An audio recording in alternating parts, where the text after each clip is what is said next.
Hey, it's Sterling K. Brown from the Hulu original series Paradise. The next chapter begins as Xavier's search for his wife takes him above ground, and what he finds will change everything. It was never just about the bunker. Tune in and discover the truth lies outside. Paradise, the official podcast, is now streaming, and stream Paradise Season 2 on February 23rd on Hulu and Hulu on Disney+. Hi, everyone. Just a few quick announcements before we get into today's show. First of all, my book, Rebel of the Regency, The Scandalous Saga of Caroline of Brunswick, Britain's Uncrowned Queen, is now available to buy wherever you get books. Go to rebeloftheregency.com for all the links so you can buy yourself a copy. And if you want to meet up with me in person, I'm going on tour. I'll be doing a book event on February 19th. in Halifax, Nova Scotia at the Central Library. And then on February 27th, I'll be in Vancouver, British Columbia at Iron Dog Books. All the info about these events is at rebeloftheregency.com. Just click on events. And I've got some more events coming up soon in other places, in other cities. So stay tuned for information on all of that. I can't wait to see you all in person. Enjoy today's episode.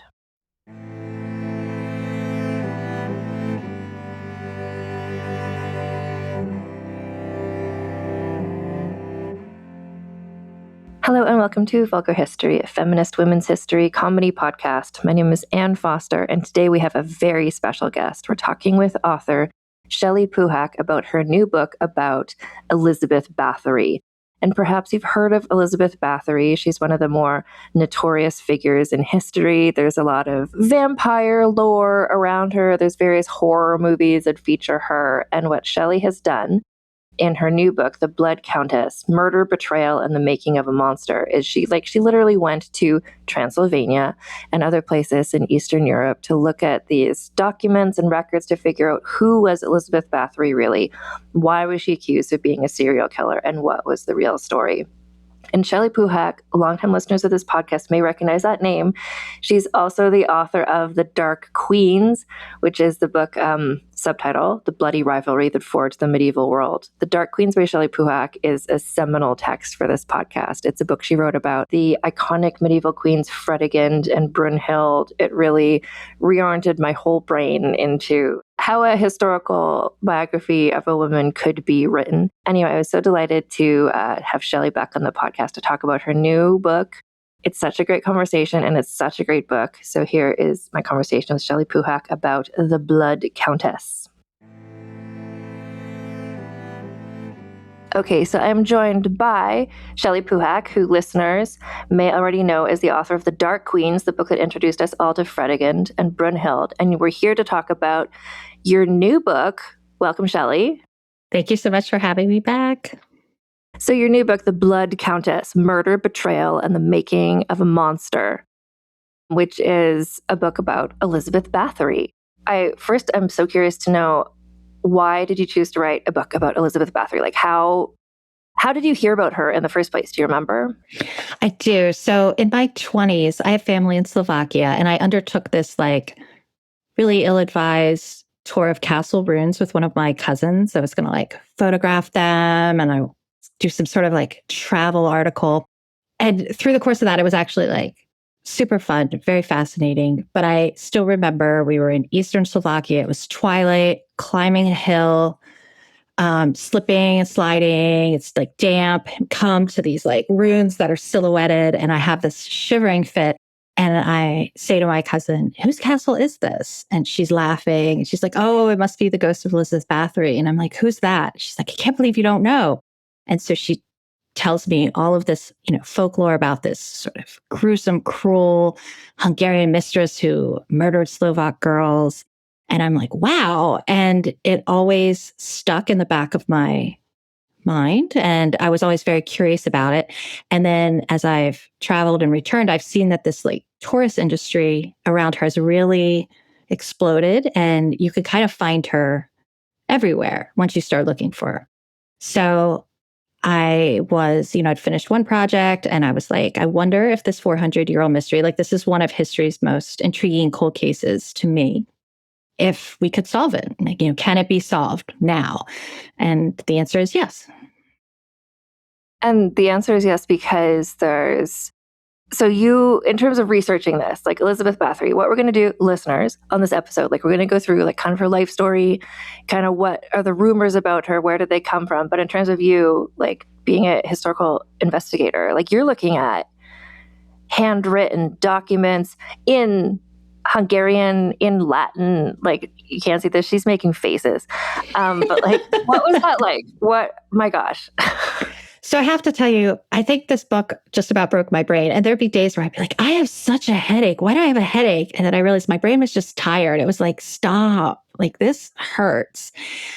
But luckily, I was working with like a really talented team of, there's people who actually specialize in old handwriting and deciphering old handwriting specifically from this period. And then translators who aren't just Hungarian to English translators, but also work specifically in the language and kind of the phrasing of this time period, because part of the reason why we have this story of this horrific serial killer has a lot to do with, poor transcriptions and then a lot of mistranslations. It's very understandable given like the condition of a lot of these sources and the difficulty of translating Hungarian, and then the double difficulty of translating it, when we have people that are using terms that haven't been used since the 15th or 16th century, or terms that now mean something completely different. Well, as an example, there's one where it talks about a butcher. And so, like, to somebody translating it, they could just be like, oh my God, like a killer, a murderer.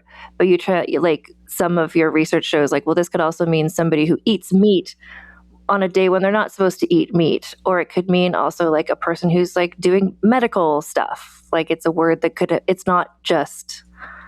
But if you can see how somebody translated that as butcher, they're like, oh my God, it's a killer, this is evidence.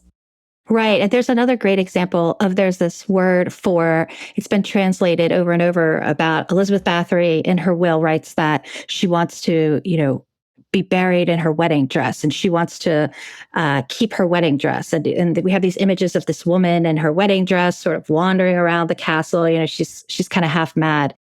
And it's a mistranslation because that word in that time period really meant what she was referring to was her bridal property. And that meant the property she had been given. You got a gift, a morning gift after you consummated your marriage. And this was the property she had been given as a wedding gift. So she's saying not, I want to be buried in my wedding dress, or I want to, wear my wedding dress until my death. But she's actually saying, I want to go live in the property I was given when I was married, and I want to, I will be there until I die. So there's like a lot of these mistranslations that have sort of, we're playing this game of telephone, and you can see how things have been distorted and twisted, and each one has sort of set us off course. And I think, but my listeners will remember, like longtime listeners, I did an episode about Elizabeth Bathory in like 2019. And at that point, like from the research, I was able to see.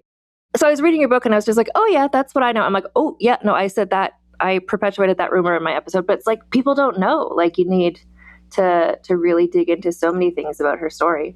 And you say in the afterword of your book, like there's people in Slovakia, or I don't know where, but there's people who have been doing this research, and you're just kind of the first major English language book to be kind of sharing this information. Is that right? That's absolutely right. So there are a whole host of kind of scholars and historians who have been digging into this, that, starting with like the 80s on. And they've done like a fabulous job. And I think part of the problem for the Western world is just that hasn't, because of language, translation's been accessible to kind of a wider like English speaking audience. So what I'd like to do today is to just kind of go through sort of in a very overarching way. We don't need to get into all of the Hungarian politics that you've explained so well in your book. Whoop, there's my cat. Anyway, there was somebody, I don't know if you look at your reviews, and like, I understand if you don't, but somebody on, I think it's Goodreads, I was logging that I had read the book, and I was just like, everyone read this book, it's great. And the review undermined, somebody was like, I came here for the serial killer, but I stayed for the Hungarian political discussion. So well, that's good to know. So we don't need to get into all of that, but just sort of in an overarching way, just kind of like, who is she? We can debunk some of the facts about her. And then, at the end, I feel like we can give her a new score on, as I'm sure you would appreciate, the Fredegund Memorial Scandaliciousness scale. Absolutely. So my book essentially starts, 1604 to 1614. So tracing the last 10 years of her life. But just to set the stage, I think the first thing that we need to know is that Hungary has been divided and that there are three parts of Hungary, one which is ruled by the Habsburgs, Royal Hungary. We have a middle part that has been commandeered or conquered by the Ottomans. And then we have a semi-independent Transylvania. The other thing you really need to know is just how important the Bathory family is at this time period. I think a lot of people who are familiar with this story are aware that they're, a very prominent noble family. But because of a lot of purposeful erasure by the dynasties that supplanted them, often kind of gets,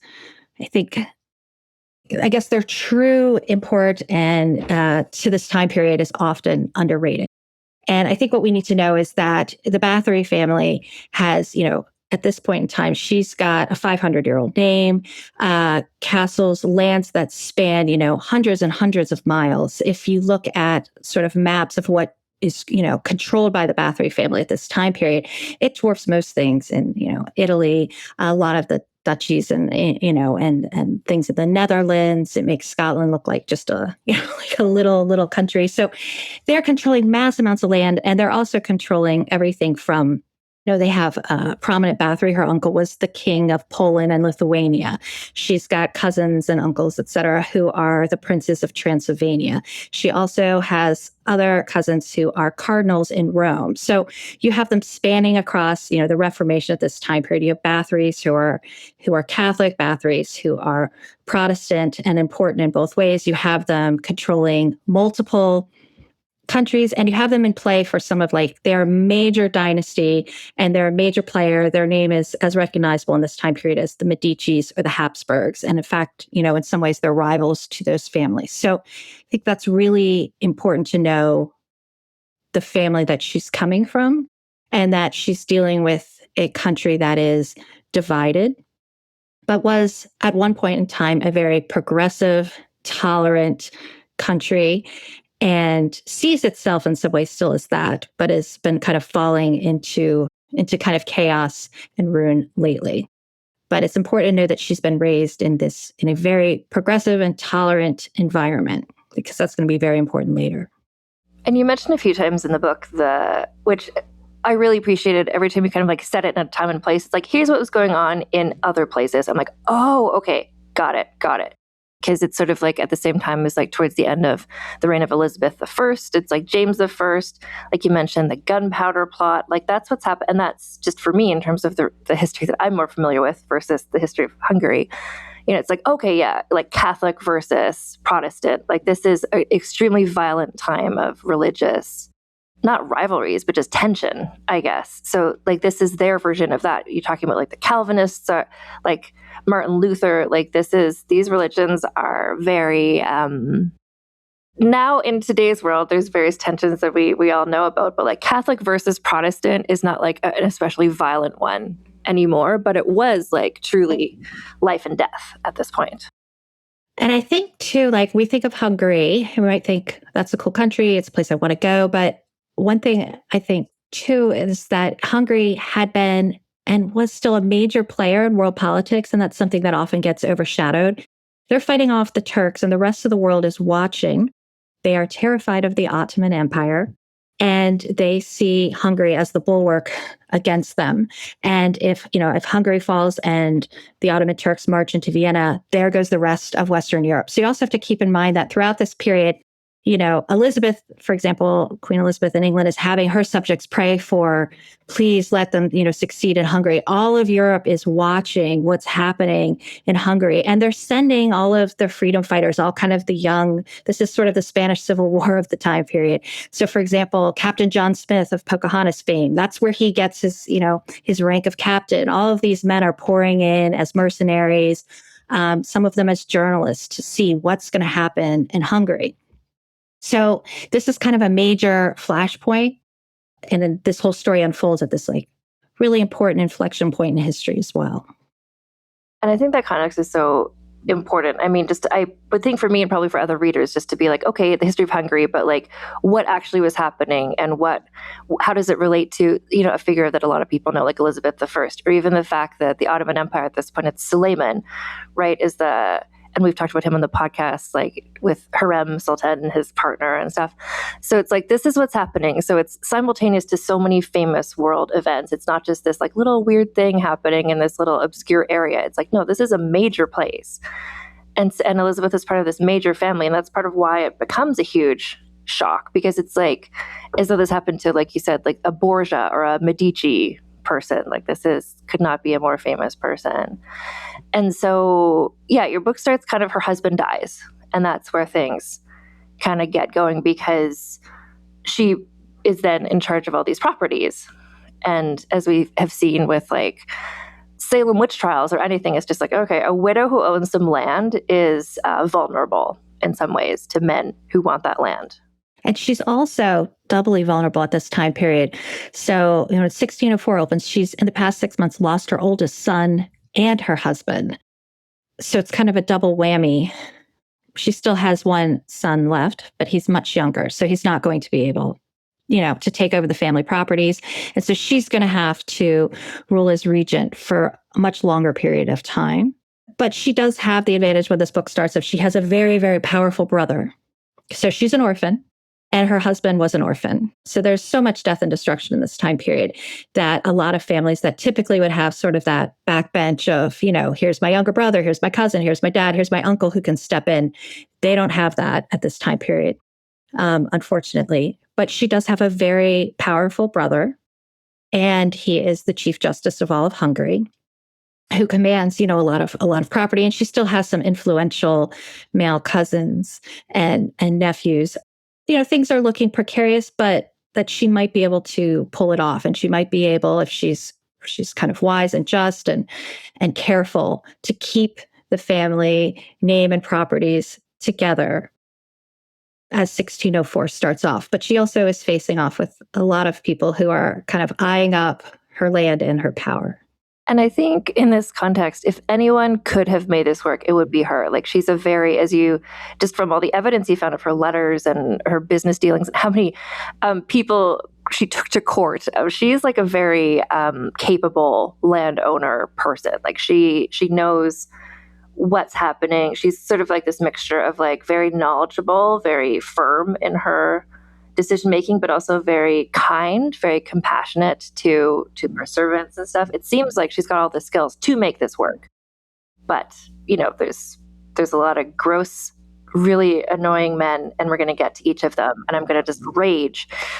But she's a very just person, I guess is what I'm thinking. What I'm trying to say is like, there's a lot of corrupt people everywhere around her. And it seems she has a lot of faith in the judicial system and a lot of faith in like what is the right thing to do. And that when you're surrounded by like absolute corruption, that doesn't, in her case, did not work out really well. Anyway, I'm just trying to say she seemed like a good business lady for the time. Yeah. And I think you bring up some great points. She's also well-versed in governing, and there's a lot of that. And the other thing to keep in mind is she's going to be a woman governing properties while there's an active invasion going on. So she's not just going to be a business leader, but she's also needs to have the support of her people in terms of, will she defend us? Like, can we trust her in this time of war?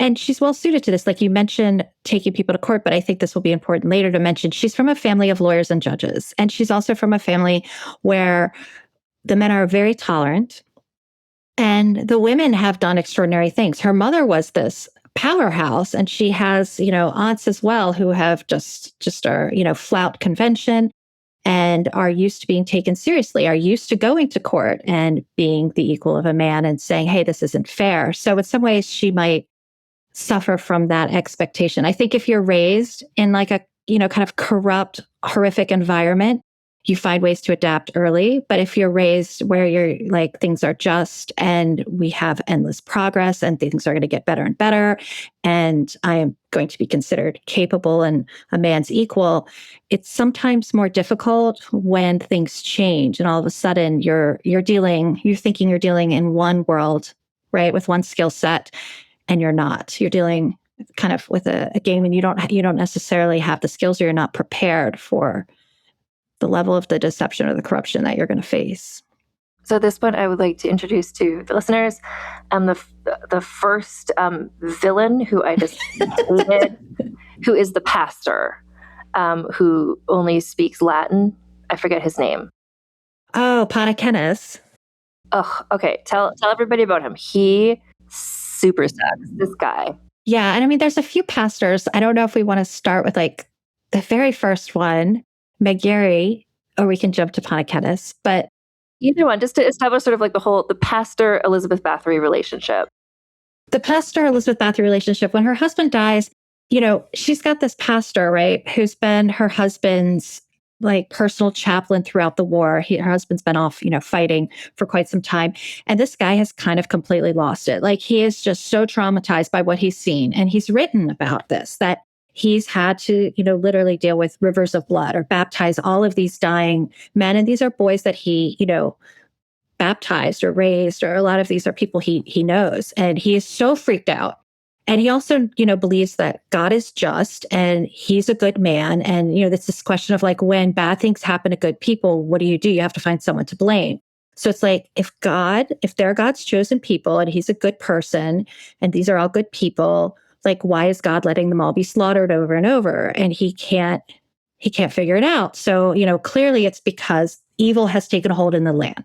He the one who's like, everybody has to stop swearing? Is this that guy? Yeah, this is the swearing guy, right? So he's like, everyone swears too much. That's the problem. Everyone stop swearing. Yeah. Right? Like, he's got to find something, latch onto something, that this is God's punishment. God's punishing us. And if we can just figure out the wrong thing we're doing, or the bad person who's doing the thing, and get rid of them, everything's going to be fine. Everything's going to be fine. It's not that we're losing this war because of, we have bad generals or we're not fighting our battles right. It's because somebody's swearing, or somebody's eating meat on a fast day, or somebody's thinking impure thoughts. So there's this idea now that's taken hold right when Elizabeth Bathory comes to power, that we have to watch everyone, and we have to survey not just what they do, but also what they might be thinking or reading.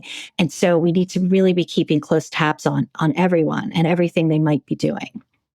At this point, and you describe this in the book too, but the Little Ice Age, so just kind of like the coldest possible weather, just for like climate-based reasons, this has just happened, but this is meaning that people are, I forget, you had some examples, but like crops are dying. You're saying like birds are just freezing and falling out of trees. Like, it's devastating. So you can see like there's this war, and he's seeing rivers of blood, all these people dying.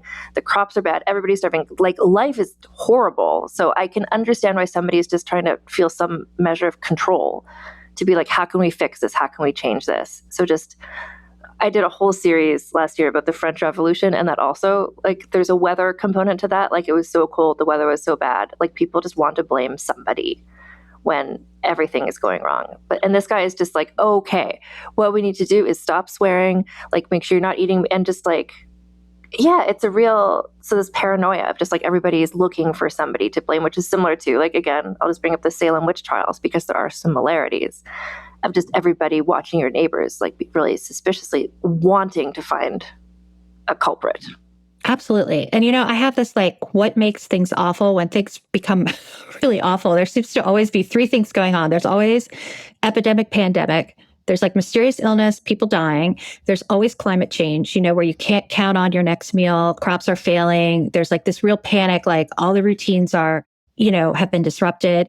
And there's always sort of, like rulers that are more concerned with private good, like accumulating their own wealth, or they're, kind of going off the rocker than with sort of public good, or like, let's get together, rally the people and solve this, right? So people, like you're saying, they're terrified, they're fragmented, they don't have any agency, they don't know where to turn.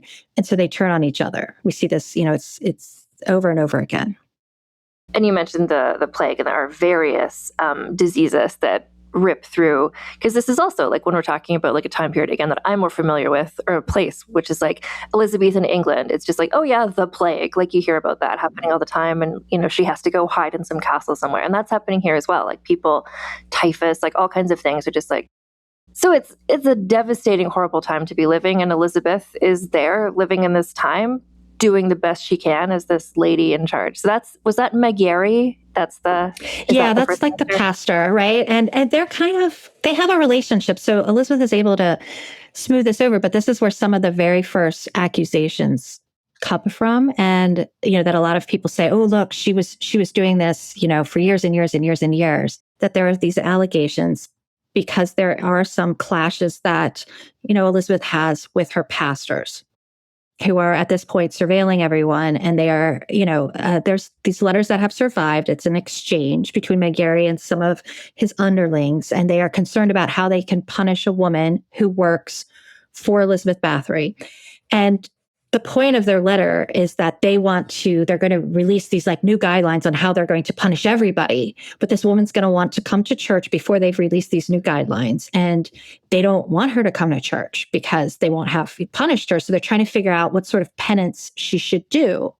And they all decide like this woman can't come and take communion for I think it's 3 months.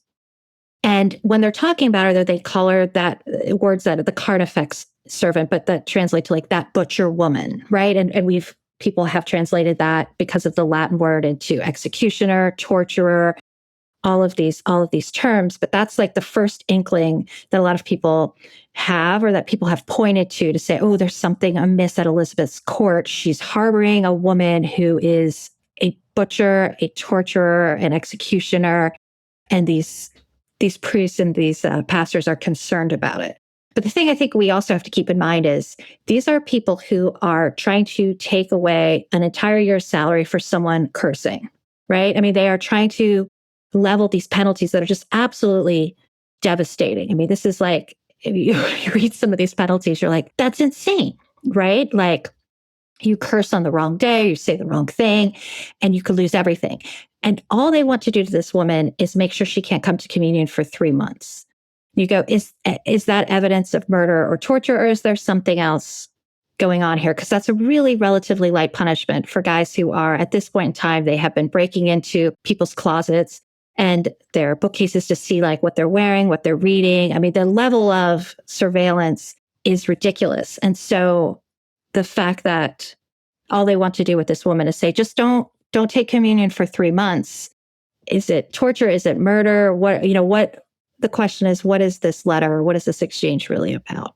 Well, and this is where I feel like you and I'm just picturing your team of people who read these handwritten letters and know what words mean. So you've got a couple of different theories, and one of them is about, was she eating meat on the wrong day? Can you explain about that? Sure. So there is, in this area where Elizabeth Bathory is governing, and it's Sharvar, which a lot, she is associated a lot with the castle where she will be imprisoned and die. But this is Sharvar, which is in Hungary, very close kind of to the border with Austria and with Slovakia right now. But from this giant seat here, there's always been in this area this overreaction to people eating meat, dealing with the Reformation. There's a lot of debate on when they have reformed the church with the Protestants and the Catholics. Should we stick with what the Catholics do with not eating meat? Some people are yes, we should. And then there are these other more radical interpretations that are no, we're going to redo everything. We don't need any of these rules. We're our own people, and kind of really pushing for getting rid of everything. So there are people who are eating meat on Fridays on purpose to say, down with the Catholic Church, and I'm part of this new religion. And there are people who are still following the old, fasting regulations, whether they are Lutheran or Catholic. And this is a huge debate. And the reason it's, I guess, important is in this area of Sharvar, people have been freaking out about this for a long time. So, for example, there was a monk who ate meat, and they call him Paulus the Instigator, which I think is a great name, right? And they are you are a bloodthirsty butcher. They use the same word for this monk and have this huge, there's this huge deal over because he ate meat and he was eating it to, make a point. And they've also had these other situations where people who eat meat are called werewolves or murderers. So there's a lot of freaking out about eating meat. And this is the same word that's been used in some of those contexts. So that's one interpretation, is that Elizabeth Bathory, who is known in terms of her religious alliances, she's known to be very tolerant. And what she's trying to pursue on her estates is she says, we're going to have a policy of religious tolerance. Like, I'm not going to interfere with your churches, but you can't interfere with other people's churches. And she wants to sort of keep this policy of having Catholics and Lutherans and Calvinists all able to practice their religion freely without too much interference. So you could see how somebody who's very tolerant comes against a bunch of religious extremists that want every single sin monitored and surveyed and punished, are very upset that she's allowing people who are defying, the fasting regulations and are eating meat when they're not supposed to be during Lent. And she's allowing that. And that's what they are really upset about. And then another theory that you propose in your book, and whether this is what this person was getting in trouble for or not, this was something that was happening at Elizabeth's house, which is having these women healers on hand. Absolutely. Yeah. And I love this whole part of your book. I was just like, oh my gosh, because later on, not spoilers, because we're going to explain this later, but some of the things that people allege Elizabeth Bathory did to young girls, it's like, well, these line up with what medical treatments might be. And if you saw medical treatment without understanding it, you might assume that's torture. But can you explain about the whole, the old woman role? Yeah. So at this time period, everyone, not just Elizabeth Bathory, but all the nobles at their court, you kind of have three categories of healers. You have the doctor, who's more like the philosopher, who's going to talk about your humors and say, this is what I've decided is out of balance and you should really be bled or you have too much bile. But he doesn't do too much, he doesn't actually get his hands dirty. He's more the guy coming in and giving pronouncements. You have the barber surgeons, who are these guys that are coming in with their leeches, or they're actually doing bloodletting, but they're also doing sort of what we consider, basic surgery, like stitches, removing boils, those sorts of things. And then you have old women, and they also call them sometimes women scientists, it translates as, which I think is a lovely term. And these are generally what we might think of as kind of your, pediatrician / general practitioner, today, family doctor, because it's assumed that they have a lot of practical experience. They have a lot of knowledge of herbs. And in a lot of cases, doctors and the barber surgeons, the male doctors and male barber surgeons, will defer to them. And there's a lot of instances of them doing a really good job. And they're, able to, particularly they do a lot with, curing children and children's ailments, but also, a lot of other sort of more practical things. And a lot of the things that these old women are doing are things we still do today. Things like using willow bark, which is where we get aspirin from for when people have headaches, making poultices out of that, or certain creams, to soothe eczema or skin rashes, or things to settle your stomach when you have nausea. So they're making their tinctures and their lotions and all of these things. And they're also sort of providing kind of basic healthcare. And every court has an old woman, or everybody who can, pretty much has one. Some have more than one. And so Elizabeth Bathory also has, old women at her court. And this isn't unusual. And in fact, she's had to scale back. An important thing too to know is that her mother-in-law had a whole hospital on the estate. And in the war years, that's been scaled back. But there's this long tradition of healing on the estates, and this idea that noble women have to take care of the poor and less fortunate on their estates. So this isn't healthcare just for them and their family members, but also for anyone, a serf or a free person in one of the neighboring towns that might have an injury that they need to be able to treat. And so the old woman who I think dies before all of the kind of scandal starts. So a woman who I remember mentioning or reading about in my original episode, Anna Darvulia, who's kind of this shadowy figure. It's where did she come from and where did she go? It's well, she came there from away, right? So there's some suspicion because she was German, I think, or not from there. She could have been Transylvanian. Yeah, she's not a local, right? And she left because she clearly died, because then somebody else took over that job. I think just in some of the research I did, 6 years ago, it was where did she go? It was very mysterious. It's well, she died. It was, she was a medical person at a time of plague. She died.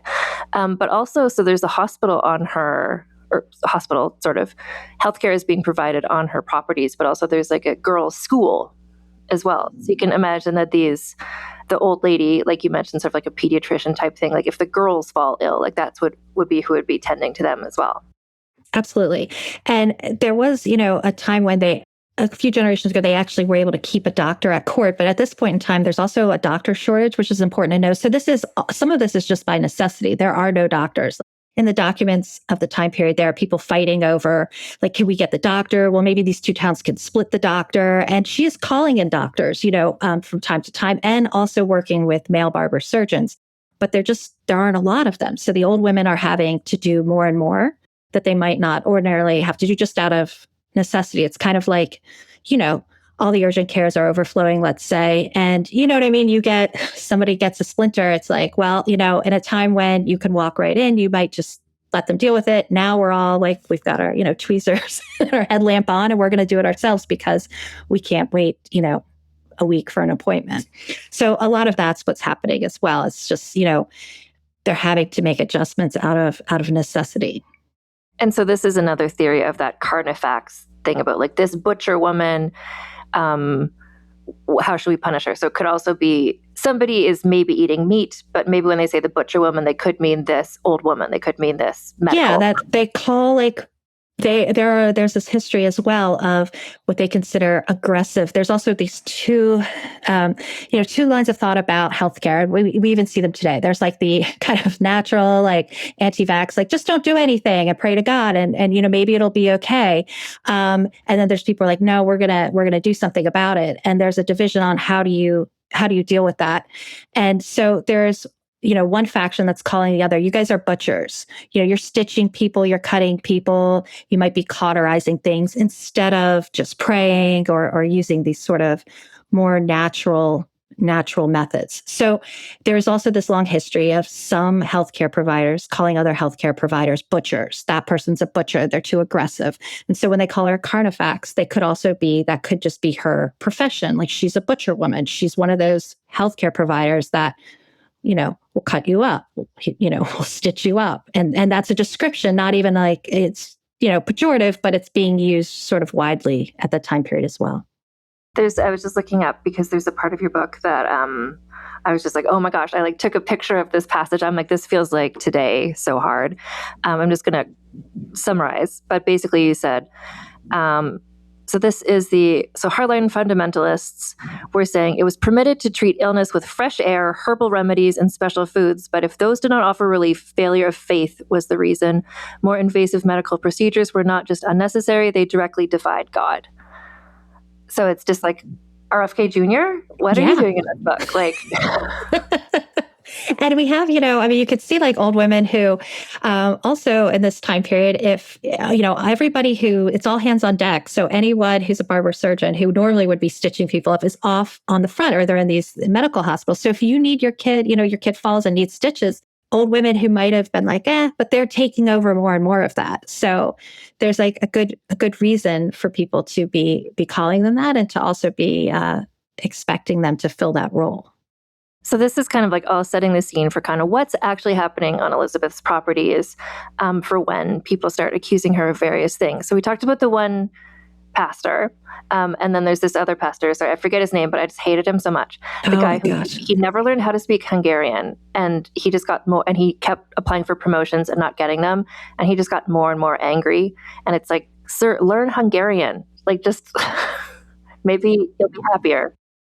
Guinness is this, you can, in his letters and everything about him, he's just this like kind of frustrated, angry guy, but also completely incapable of self-reflection and being like, how might I have something to do with this situation? It's like, I showed up and I read my poems at this funeral and nobody liked them. So the devil made them not like my poetry. Or like when he is called out by other parishioners or people who are like, that's not, I don't like what you're preaching, or that's wrong, or how can you dare say that? He thinks not like, well, I misspoke, or, should I change my sermons? But he goes, they've been possessed by the devil. So he definitely has this persecution complex from the get-go and fails to connect it to any of his own kind of, foibles or faults. He is obviously meant for great things. And the fact that these have not materialized mean that he's the center of a great conspiracy headed up by the devil. It's very, very much a similar vibe to people who are just like, I didn't get this job and it's because I'm a white man. Like, it's like you're against me because I'm white. It's like, no, it's because you're not qualified and also annoying. Like, this is, but it's the same sort of persecution complex, but he takes it in this religious direction of just, so like the other pastor who is just kind of like, why are all these people dying? Why is it really cold? It's like, oh, it must be someone, like, we need to just like be on our best behavior. And this guy's like, why am I not advancing in the world? Well, it must be because there's a wide-ranging satanic conspiracy against me. So they're just kind of, and these are the faith leaders of the area. So he and Elizabeth do not get along. No. I don't think at first she even knows he exists. And that's another thing that really, for a man who is like, how are you not noticing me? He's trying to mingle with the Hungarian elite. And he's really sort of comes from very like low origins, and he's not terribly well educated. Whereas a lot of these other, pastors have moved up in the world. They might have come from humble origins, but they've gone away, to study abroad and come back. So they're, clever men. And he's not, he's a local guy. He's got a lot of resentment, and he wants to advance in the world. And there's this powerful woman who's basically like ignoring him, and he's convinced that, she is somehow part and parcel of the devil's, plot against him. Does everything kind of kickstart? Like, we've got this tinderbox of like something bad is going to happen, and we set up most of the people. We haven't talked about Thurzo yet, but does it not happen because this guy, whose name I keep forgetting, and whatever, this guy I hate, he writes a letter to Thurzo accusing Elizabeth Bathory? Is that what kind of started it? He will do that later on, but he's definitely been giving sermons about her and spreading rumors about her. So later when we get into the testimony, it's like people are like, well, I keep hearing these things. And then when you trace it back and you go, you really look at each testimony and go, who said what? The only person who's saying this is him. And he's, going, oh, I'm hearing from a lot of people. He's doing that. Some are saying, that she's a serial killer. And everybody, though, when you go, well, who are you hearing it from? It's like, it's Guinness. It's the pastor at this holiday estate that she has. So he's not just saying like, she doesn't worship the way we do, or, she's probably not the most religious or observant person, but, he's saying right from the get-go, she's a serial killer, and he's giving these like inflated numbers, like hundreds. So it's this idea too, where a lot of these hysterical people have been told over and over that these are your enemies. Your enemies are terrible people, and they're doing horrible things. They're eating babies. I mean, he believes that everyone who's one of his, religious opponents, that they're indulging in cannibalism and all sorts of witchcraft, and they're trying to kill the king and him as well, but also that they're murdering children, because that's what you do. They're so his idea is she's murdering people, and she's murdering hundreds of people, and he just starts saying this and starts preaching this, pretty early. I want to mention as well, because this, like, you do say this in the book and you talk about this at more length, but the whole like, and they're murdering and eating babies. It's like, that's something that I've come across in so many different, like, from ancient Rome to whatever. It's just like, this is how a group shows that like their enemies are just like true monsters. And it's like, you see that still today. Groups are being like, did you see the footage? They were eating babies. It's like that, like, people just draw upon that because you get a visceral reaction where it's just like, babies, they're eating babies. So I'm just like, okay, as soon as he was just like, and they're eating babies, I'm like, as soon as any group accuses another group of that, it's just like, okay, this is not true.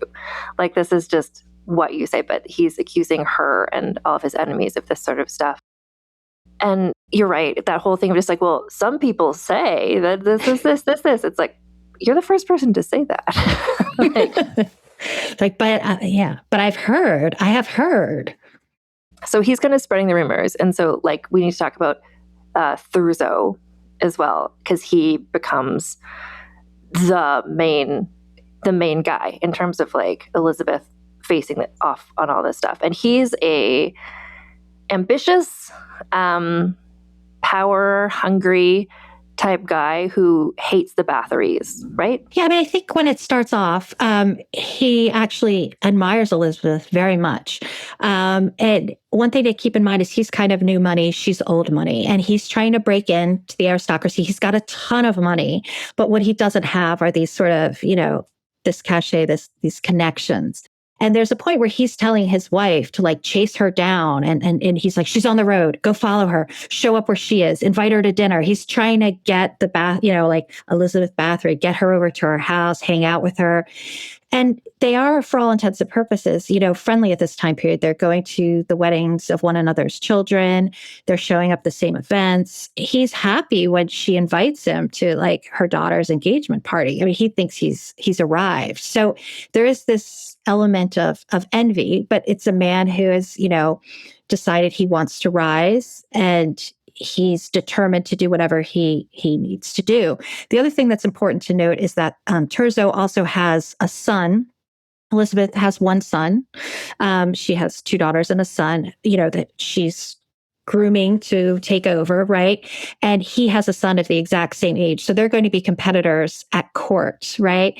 And if you have this old family with all of these honors and connections, he's going to probably be taking the roles that Terzo also wants for his son. So part of this is this idea that, just of noble families jockeying for position at court, like, garden variety court intrigue. So a lot of this is just sort of initially kind of starts off as maybe some jealousy or kind of keeping a close eye on one another. But there's a point at which, especially early on, where Terzo would be, very, very happy to have been invited over, to hang out with Elizabeth Bathory. But he's very, very ambitious, and he kind of sees opportunities along the way and he takes them. And it's not just Elizabeth Bathory. That's the other thing I think is important is to note is that he has sold out and turned on a lot of other nobles before we get to his interactions with her.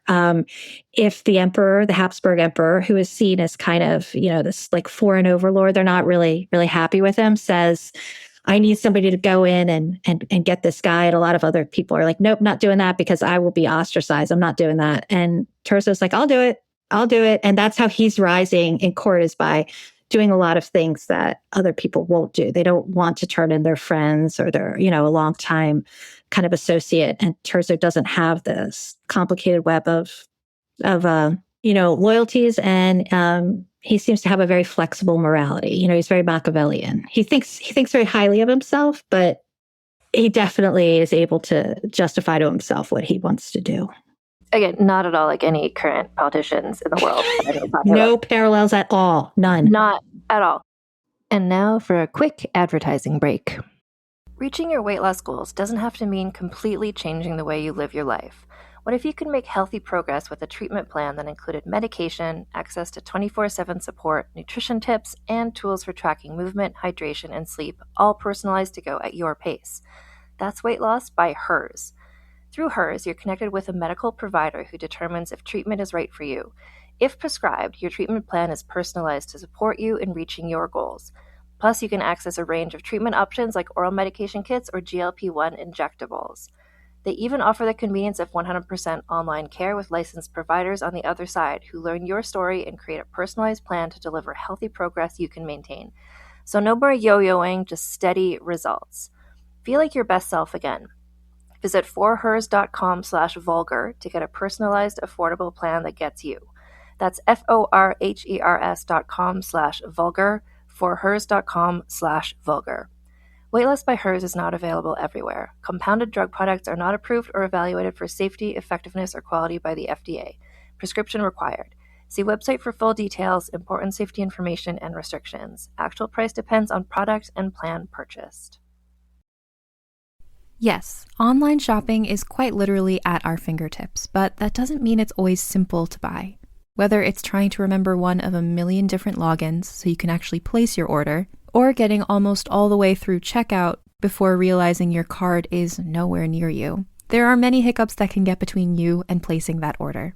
Which is why it's such a relief when you see that purple pay button that has all of your information saved, making checkout as simple as a tap of your screen. That iconic purple Shop Pay button is why Shopify has the best converting checkout on the planet, meaning less carts going abandoned and more sales going to you. Shopify is the commerce platform behind millions of businesses around the world and 10% of all e-commerce in the US. From household names like Thrive Cosmetics, Gymshark, and Allbirds, to brands just getting started. And they're not just great at converting sales. If people haven't heard about your brand yet, Shopify can help you find your customers with easy-to-run email and social media campaigns.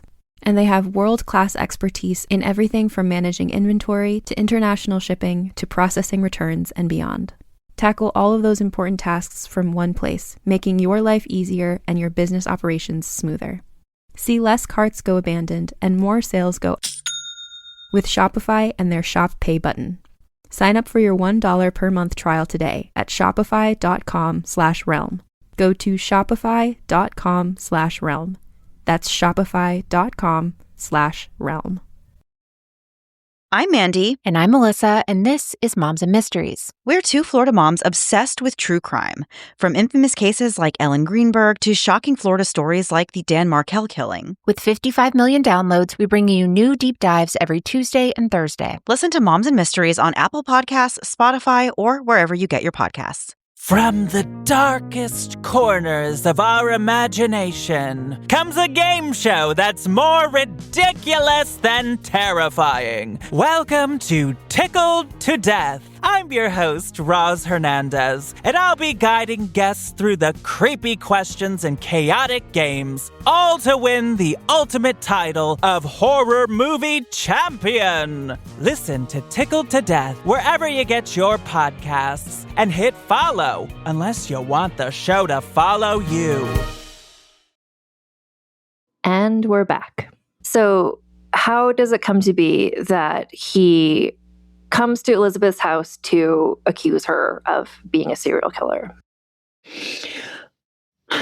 Okay, I'm trying to compress this, but one thing that's important to know is that Elizabeth's nephew at this time period, we talked about how powerful the Bathories are, is has become the Prince of Transylvania.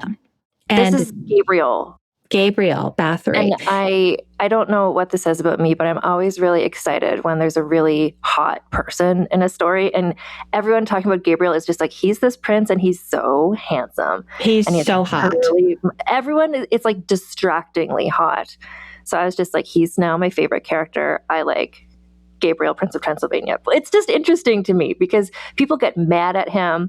They say like, oh, he must be seducing everyone's wives. It's like, just because he's hot doesn't mean he's seducing everyone's wives. Like, calm down, everyone. And everyone thinks he's hot. When it's so funny too, it's like the men think he's hot. Like the warriors are like, this guy's so strong. He's so athletic. Like they're like, wow, he can do all these really cool athletic things. Like, so even these old, like battle hardened, kind of rough and tumble soldiers are enamored with him. And people are like, he is like this, he definitely is very charismatic and good looking. And this is, this is a problem. Preternaturally. I mean, like I won't tell you the context, but just like even after he dies and people see his body after a few months, they're like, it hasn't decomposed at all. He's still just as hot, even as a corpse. He is so hot. It's so funny. And, this is, you could see why he's such a threat, that the Bathories are controlling, if we remember back to that three part of Hungary, and really two parts. So the Habsburgs have one part and the Bathories have the other part, essentially. And the goal is always to reunite these parts, right?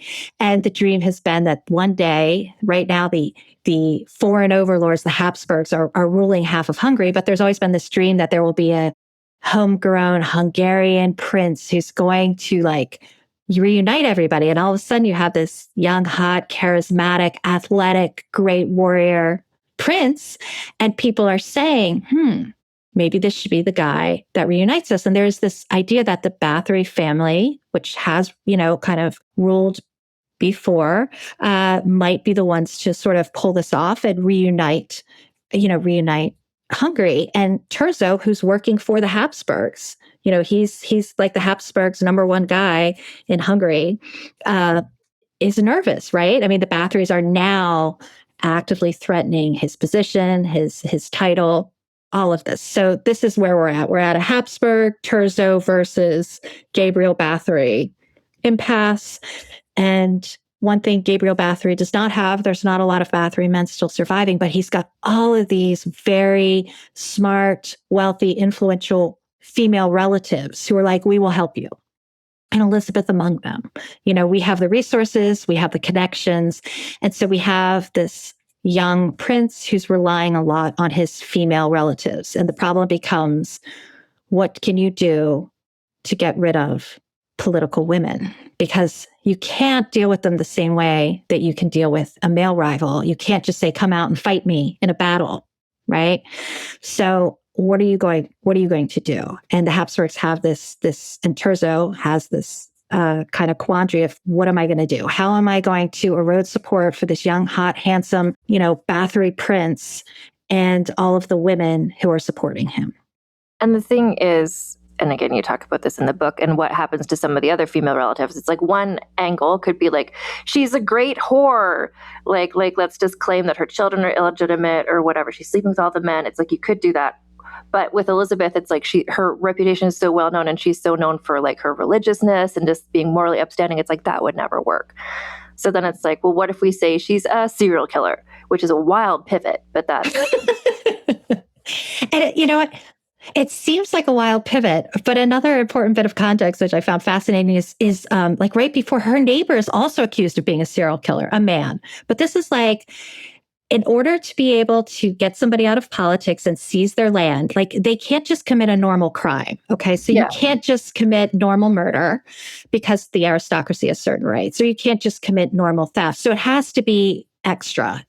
And so a lot of people at this time, what the Habsburgs are doing to get rid of their political rivals and, people who might rise up against them or give support to their opponents, is they're accusing them of these really crazy crimes that enable them to seize their land. And this has become like an ongoing pattern. There's been a whole rebellion about this. So it's important to know that it's not just Elizabeth, if we take this out of context, that's accused of this, but there's these, people that are accused of doing like these very bizarre things. They're mutilating bodies. But to know that right before Elizabeth is accused, one of her neighbors, a neighboring lord, is also accused of being a serial poisoner. Like, oh, he's poisoning everybody, and goes to trial for this. So this pivot to serial killer isn't as odd as it may seem, given that they've already tried it against. So it's kind of like a classic shakedown type thing. It's like, we want your property. You're like against the Habsburgs. Like, what? You're also a serial killer? Like all of the Habsburgs' enemies? Guess. Yeah. Okay. But yeah, you're right. Because also in this time where it's just like people are dying all the time, like if you're like, you killed one person, like that's not shocking. It has to be like you killed dozens or hundreds of people in like weird ways. Like you have to go really over the top to make it be appalling, I guess. And also just the way the law works. Not to get into like the minutiae of it, but generally speaking, aristocrats are supposed to settle stuff amongst themselves with lawsuits. So, if I kill, your son, then you're going to sue me and I'm going to have to give you a ton of money and we're going to reach some sort of settlement and nobody else gets involved. So it has to be this sort of, like you're saying, so many people, like such a huge deal that enables the Habsburgs to get involved and then commandeer their property. And so Thurzo, he comes up with, he's like, okay, we're going to do the classic calling her a serial killer plan. And later on in the book, you explain, but also in history, like eventually the Holy Roman Emperor is like, what are you doing? Because Thurzo was like, the emperor told me to do this. I'm doing all this stuff on his orders. And the emperor's like, sorry, what? What's happening? Because Thurzo just kind of takes it upon himself, it seems like, to just start this investigation, quote unquote. Right. And so he, at the same time that there's these assassination plots against her nephew, and this is like right around the time of the gunpowder plot and all of this, and people are trying to, take out her nephew, the Prince of Transylvania. They also arrest one of her cousins, a Bathory cousin, and imprison him. And then they open this investigation into Elizabeth all at the same time. So 3 Bathorys are all getting hit simultaneously. And for Elizabeth, it's this investigation that Terzo is doing where he's sending notaries around to her properties to get people to testify, do you know of her killing anybody? How many people has she killed? What have you heard? And they're given this immense latitude to like, you can interview men and women and you have, like you can do this across several counties. And basically they're able to kind of come up with like a couple handfuls of people, most of whom are saying, well, I heard a rumor. I've heard this rumor, right? from this guy. But they're not coming up with a lot of evidence. No one, you don't have any direct family members who are going, yes, this person did kill my family member, like you did in other cases. So he's testing this out and he's gathering evidence. But one thing that's, I think, important is to know that right away, people aren't jumping on this. There's not a lot of people that are willing to do it. And in fact, a lot of these things that could easily be sort of rumors tracked down, like people aren't lining up to testify against her. In fact, they seem rather reluctant. Yeah, and I think part of that is just because she's, I don't want to say unproblematic, but in terms of like, this is her property, this is her land, she's like the mistress of it, and she's not like some evil overlord that everybody takes an opportunity to slam. They're all like, she's fine, like, she seems fine. Like, if she was widely hated or feared, this would be the opportunity for people to testify against her. And the fact that no one does, not that anyone listening to this podcast should think, oh, maybe she was a serial killer. But like, even if she was widely hated, like this is where her enemies could jump on it, and they're not really. So I think that's notable. Yeah. And there's been this idea that people are so afraid of her. It's been floated that maybe they don't want to testify because they're scared of what she'll do. But it's also, I guess, important to know that in this time period, there's a lot of civil suits. And in fact, there'll be other cases of people where before there's even a criminal case, like you can just sort of say, hey, I think that this is shady, and people will settle to make it go away as they do today. So there's actually an incentive, particularly for people who are, who don't have money. If you do have something that seems somewhat legitimate, to file a complaint. And there are tons of complaints in the records about Elizabeth, but none of them have to do with cruelty. They're all about like, other men, like, is this land thing happening or, tax thing happening? But none of it is about any sort of physical cruelty, violence, or mistreatment of her serfs, which is interesting too. So it's not as though there are no complaints and she's shutting everybody down. It's just the complaints are all of sort of this like legal, financial, property rights. This person owes me this up to now. So there's always just like, okay, this is like, no one's really giving me stuff that I can work with to like accuse her of this. But then there's like, I'm jumping ahead wildly, but there's some sort of rule where if you catch somebody in the act, then you're able to arrest them. So he's just like, okay, I'm going to go and catch her in the act of killing somebody. But also it has to be in the act of killing somebody in like a weird, grotesque way. It can't just, or something like that. Yeah, you have to have mutilation of the body. So you can commit murder. Like that's not, I mean, there would be a lawsuit. You'd have to settle with the victim's family. But this mutilation of the body is like this one technicality, because that proves, you're not a good Christian, right? It's not just a murder. It's not just an act of passion or an act of revenge. It's like something devilish and demonic and weird, right? If you're doing something to people's bodies. So it has to be not just that she's murdering someone, but that she's mutilating their body. And Elizabeth knows that he's doing this investigation. Like, she's not unaware, but she also is trusting the fact that her family is so powerful. And then also at this time period, it's like the holidays. She knows that nothing can happen until, like Parliament is back in session or something. So she's doing what she can to sort of counteract this. Like, she has like a letter of support that she gets somebody to write. It was like the mother of a girl who did die or something like that. Yeah, she's definitely like aware of it and starting to gather, like you said, gather testimonies. And it looks like she's gearing up for a court battle. She's expecting that she's going to be summoned or be arrested.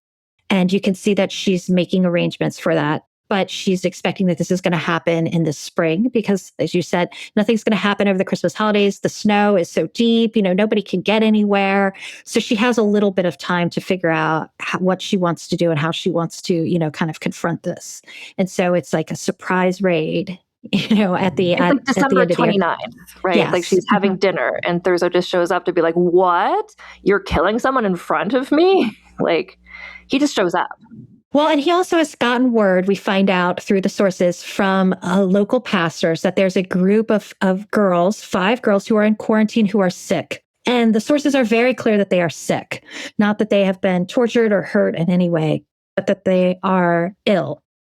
And he's gotten word that these girls are sick, and he may have gotten word that one of them has died. So there seems to be some reason that he strikes when he does, assuming there will be a body to find. And these girls are from her finishing school. Like the reason why there's girls on her property, like she has servant girls, but she also has there's this school, there's reasons for girls to be there. Yeah, and in this case, these appear to be servant girls. These are servant girls that are sick, or girls from the local estate. The girl who does die is a maid, and we know her name, but just her first name. But these are just girls that are being treated in the infirmary that are sick. Because you said also people just went there for healthcare because absolutely. That's where you go. This is the place where you go, and also that will treat women. So women treating women for any sort of, and they're being kept in quarantine. They've been seen by local pastors and priests. So this isn't anything secret. Like the pastors have come in and they're, oh, these girls are sick. They are sick. There's an epidemic going on at the time, and these girls are very weak. And presumably they're there to offer prayers, for their recovery. And, one of the girls does not recover. She dies. And Thurzo is just great. If I go there, I'm going to find a dead girl's body, and then I can be like, oh my God, look, she was murdered and mutilated. So this is kind of why he jumps on this particular timing. It seems to be, yes. And he goes in, and she's literally having dinner. She's just sitting there having dinner, and he comes in and, explain what happens. So, essentially, he comes in, he surprises her over the course of having dinner. He searches the whole house, and this is with his own private army. So this is with men that are loyal to Thurzo. It's important to know these aren't agents of the crown. These aren't an imperial army. So the only witnesses, the only people conducting the search are people that are in the employ of Thurzo himself. And he seems kind of freaked out that he isn't able to find anything, right? They search the figure, and they find this one dead girl, and they have these other sick girls, and he's upset, but it's also he's writing to his wife throughout this, and so you can also sort of check his his gout's bothering him. This isn't oh my God, I uncovered this horrific thing. This is business, and he's irritated at Elizabeth. And the next day he puts on a little show for the townspeople. He kind of gathers everybody he can together, and he brings out this corpse in some sort of cart. I am picturing it in a wheelbarrow, but it's probably just a cart. And he's look at this body, and you can see there are marks upon it, which are evidence of mutilation. And so these peasants are paraded. There's a handful of people. It's less than 20 people past this dead body, and they're see these. There's purple here. That's evidence of bruising, they're told, or of some sort of beating, etc. Although all of these marks, I kind of go through it very carefully in the book, but there's a lot of good medical explanations with dead bodies and how blood pools and just things do get a little purple. Immediately after death, and given the amount of time we know she was dead, this all matches up with what we would expect to see. There's these two readings of Thurzo. Has he convinced himself, because he wants to be a good moral guy, that Elizabeth really is bad, and he's just doing what he's doing because he's a good guy and he's seeing what he wants to see, or is he more cynically kind of setting this up? But we don't really. That one. Yeah, that's my choice. But, he's definitely puts on the show. And then there's another girl who's there who's injured, and they also bring her out, so everybody can see her injuries. And she has these deep gashes on her back, and she has this hand. Everybody's obsessed with her hand. It's Anna of the mangled hand to see, this hand. And a lot of people in the months after will go to where she's being treated by another doctor to see her mangled hand. And everybody's very interested in this hand. But the only testimony we get about this is she says it has turned black, and that this woman who works for Elizabeth, has cut off the black parts with scissors, has snipped off the black flesh. But that's what you did in those days for gangrene or for any sort of infection. Or so something frostbite or whatever. Yeah. Right. Something bad has happened to her hand, and they have treated it as one did, was commonplace, by cutting off the black infected flesh. But that's also given as evidence of mutilation. Well, and you suggest, and who knows what happened to this girl? There's not a lot about it, but it sounds like she might have been attacked by a wild animal sort of thing. Absolutely. And the thing that's interesting is she's whisked away. The doctor who treats her isn't ever called to testify, and she's given some money, and her family's given a farm. So she and no one ever hears from her. But there's all of these things that come, like she's nearby. They could just call her into court, and she could say, "Yes, I was tortured by this woman," but she's kept under wraps, right? Like no one wants Anna of the Mangled Hand to come in and testify. So this is where it gets sort of, this is not the usual order of things. Like you don't usually arrest. Elizabeth was preparing for this to proceed in the normal way. And you said like she's got all these lawyers and people in her family, like she knows how court cases usually work. But so she's preparing for what she thinks is going to happen. And Thurzo is doing this completely out of sequence order thing where he just kind of is like, I just saw her killing people. We're putting her under house arrest, basically. And so what does he do? So he does. He's basically brokered a deal where he goes to her family. And at this point, her terrified underage son and is like, look, I could have your mom executed. Why don't you guys just agree that we're going to leave her here? This way you keep the family lands and she stays under wraps. Will you guys agree to this? And starts kind of working out a deal with, the rest of the family members about how they could divide up her property. And this way she's out of the way. Her support for the Prince of Transylvania, who is is out of the way. And she's just going to stay under house arrest for the rest of her life. And they've decided this before there's been any sort of trial or anything, that's the agreement. And you know this because there's letters between the family members like, well, it's not fair that you said this. And they're haggling over and talking about what he's doing or not doing. But the punishment has already been decided on. Even this crazy pastor Ponticenus is the day, less than 24 hours after she's been arrested, is writing, okay, we know what she's going to be locked up for the rest of her life. So they've decided this before, there's been any sort of investigation or any sort of trial, and that they're going to move ahead with this. And that's what they want to do. And obviously there are some complications, but this whole idea is that the family is going to go along with it. And she's going to be under house arrest until she dies, and they'll, in exchange for their silence, that they will get kind of choice bits of property and money. Which is not how this should work or how this usually works. But in this kind of like extremely corrupt scenario, this is what is going to happen. And so she's understandably being like, no, like I'm going to fight this. Like, let's have a court trial. So she's writing letters to people and trying to figure out a way for this to go better, right?